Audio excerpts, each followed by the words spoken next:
Excellencies, ladies and gentlemen, I would like to start by thanking my friend, President of Lithuania, Gitanas Nausėda, for organizing this year's Bucharest 9 summit in the wonderful city of Vilnius.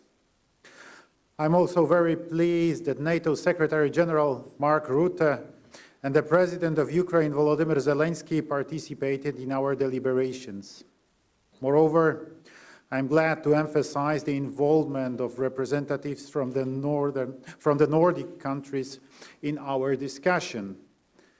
This is indeed an important step towards building an integrated northeastern NATO security space.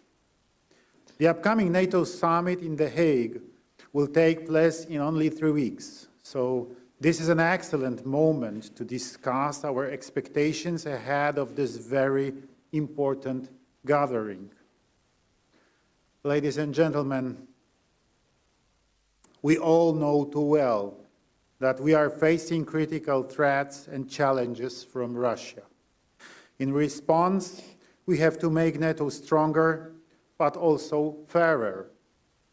Having in mind Russian full-scale invasion of Ukraine and its aggressive attitudes towards the West, we must do everything to develop appropriate instruments that will deter the Kremlin's neo-imperial ambitions, especially here on the eastern flank.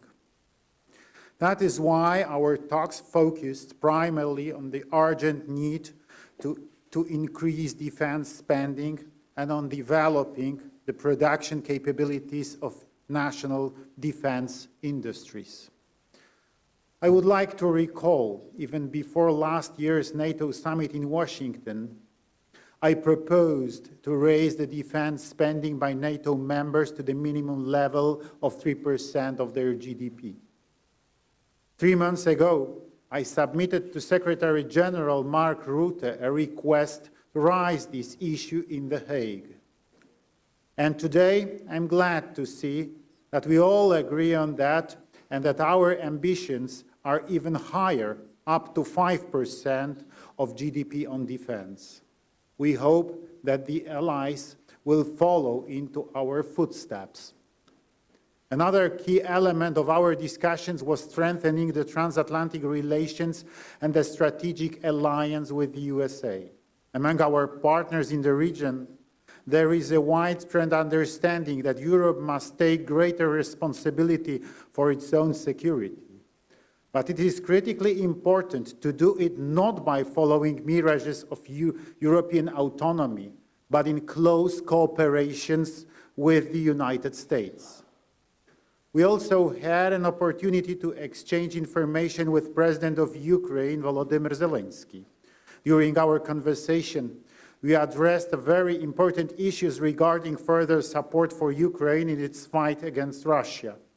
Continuing our assistance to Ukraine in various domains, military, political, and humanitarian, is critical to security in Europe and is Ukraine's integrations with Europe and Euro-Atlantic structures, including NATO. Ladies and gentlemen, for me, today's meeting had a special significance, and it was my last opportunity to speak at this forum as President of the Republic of Poland.